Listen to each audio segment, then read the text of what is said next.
Yo, what's good? Sonic Dreams here, and today I'm going to show you how to make your first audio visualizer.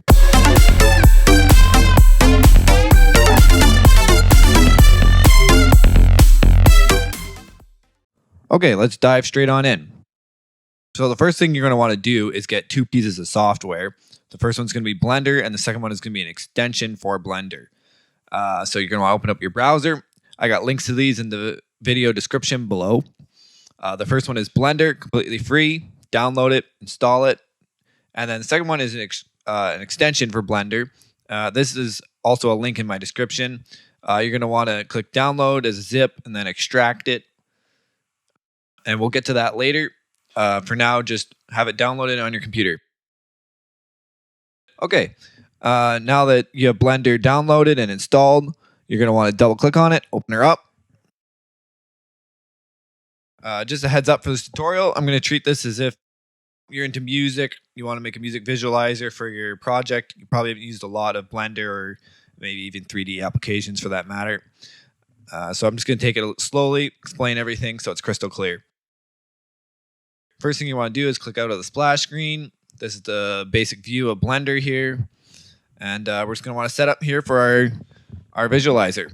First thing you want to do is delete the cube. You select stuff in Blender with a right click and then delete that. You want to delete the lamp, right click, delete it.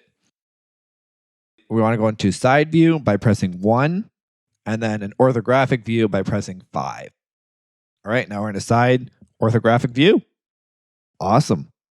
Next step of this is you want to install the extension that we talked about earlier.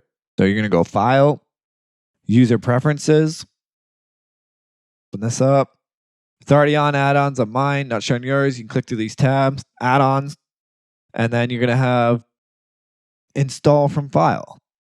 Here you're going to navigate to wherever you downloaded and unzipped the extension that we talked about earlier.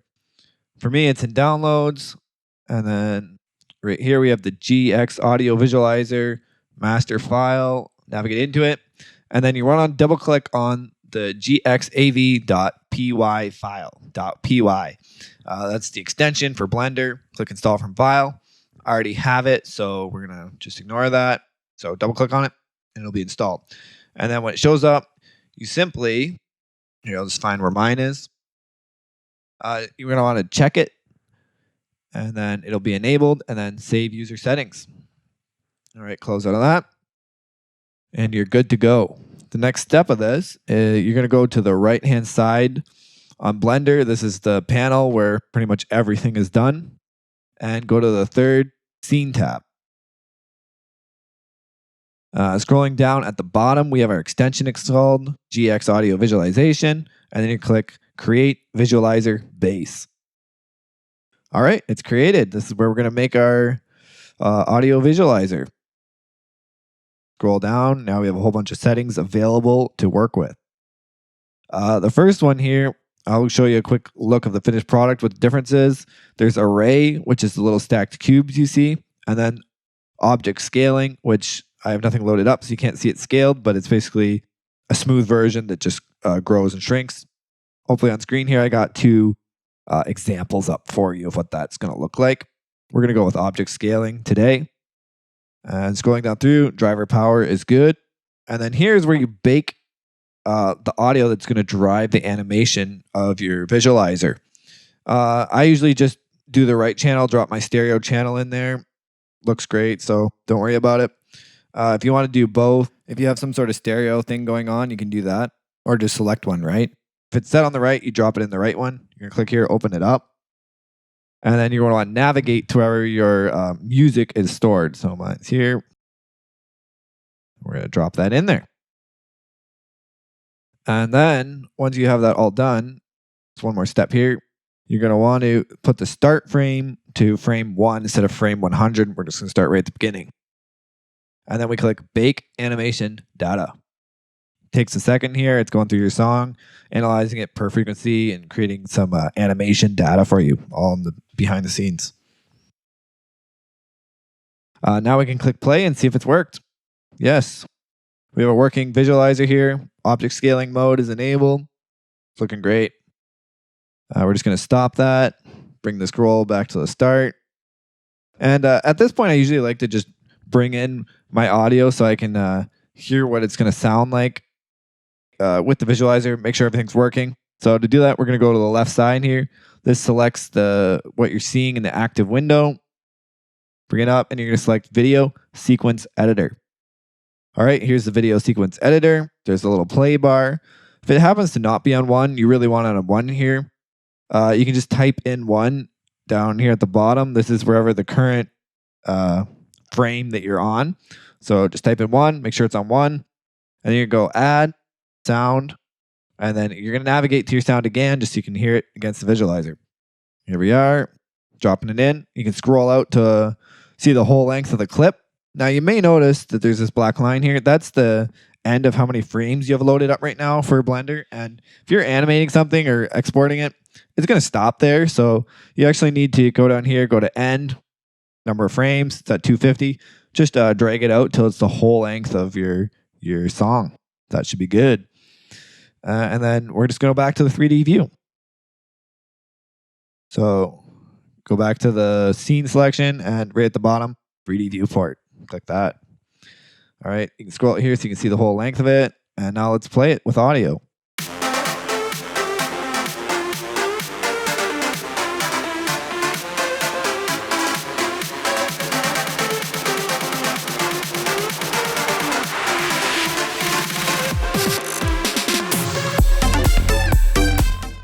All right, sounds good. Everything's looking correct here. Looks like we're off to a great start.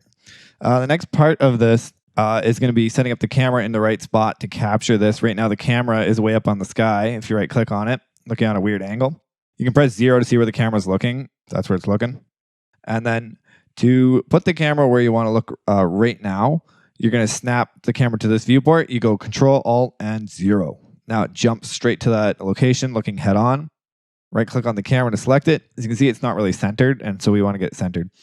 To do that, you press G for grab, and then Z to move on the Z axis. That'll move it up and down.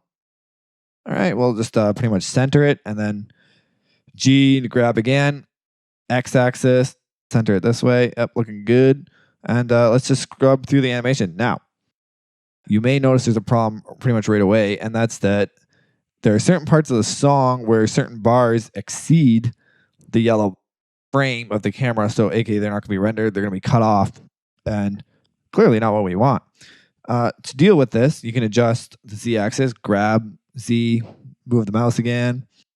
Looks a little better. And then I often like, just for safety's sake, I also move it out. So grab Y. Oh, that's in. I'm going to push it out just a bit. Let's scrub around again. Make sure everything is in frame and looking Gucci. Yep, looks good. Actually, do we have a little bit out? Yeah, you just want to make sure everything's in there good. Yep.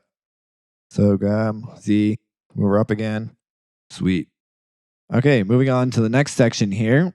Gray is boring. We want to bring in an updated color. We want this to be looking awesome. And to do that, you're going to select one of these. And you go to the Materials tab now. That's over here. There's a little color wheel. Click on that. You're going to click New, add a new color. And Diffuse, you click in the color selector spot. And you can drag it around and pick a color that suits your fancy. Probably going to go, I don't know, something like this today. All right, so there's just one selected. Press A to deselect it. Now you're going to select the other gray one. B for box select. Click and drag. Go over the ones you want. B to box select. Select the other ones. So now you have everything selected but the one that's colored. Hold Shift down. Right click on it. Select it last. Now they're all grouped. Just want to point out, although previous selections are orange, last object selected is yellow. So you want the one that you already colored to be the last object selected. And then you go Control L. This will link a variety of things to the same, material, group, animation data, whatever. In this case, we're using the material. So you're going to go Materials. Boom. They're now all the same color. Now you can go to the colors, readjust if you want. They all change, which is great. So you can, get a better sense of it. Make sure everything's how you want it. I'm just going to go back to the bluey purple. Next part of this is actually rendering it, believe it or not. Couple of settings you need to tweak for this type of export. For this tutorial, you're going to be exporting it with no background, a shadeless material. That way it's just a uniform, no lighting, and just a clear, transparent background that you can put over, whatever you want, maybe some other background in your video editor. So the first thing is to get the shadeless material. You just scroll down on the material and click shadeless. Right now, you don't need a light in your scene, anything like that, completely uniform. Scroll up, you're going to go to the first tab. This is your render tab. And there's a couple settings that you just like to dial in for a good render here. You can change the resolution first off to different sizes. I usually just leave it at 19 by 20. You can scale stuff in your editor if you want. And then I usually do like a full render for the final. Yeah, test I run it at 50%, whatever. And then down here in shading, you want the background to be transparent. So you go alpha, the sky, transparent. Continuing on down here, you want to select an output where this is going to go. So I just go like this, create a new folder, output of tutorial, etc., etc. You're going to go in there, you're going to accept it. You can now export to that folder, make sure it's an empty one, new, and then you can drag and drop from that into your editor when we're done. Scroll down. You want this to be a PNG, so you have the alpha channel, RGBA alpha, so that the sky is clear. If not, you'll get a black sky or whatever. So have that selected. Defaults to that anyways. And then you simply click render animation. Just have you want to start at 0, from the beginning. And then render. It starts rendering it out frame by frame for you. Just wait until it's completely to the end. It'll immediately exit out of the animation for you. And it's all good from there. It's a wrap. I'm just going to give a brief overview of what you're going to need to do after this in whatever video editing software you're using. You're going to start by dragging all the frames in as a sequence. That's the key part, is dragging all the frames in as a sequence. And then you're going to just drop them over a static background or something like that, and then export the entire video with your music from that package. Export it out, and with that, you've created your first audio visualizer in Blender, completely free. If you enjoyed this and you want to learn more, I'd encourage you to check out my other tutorials. I have one on more advanced materials and cycles, advanced coloring, and rendering for a much more high quality, realistic look. And then I also have one that modifies the shape with animation data from the original GX Audio Visualizer plugin, and it drives that through drivers to modify the shape to the music. Thank you for watching. If you enjoyed the content, please like and subscribe. Peace.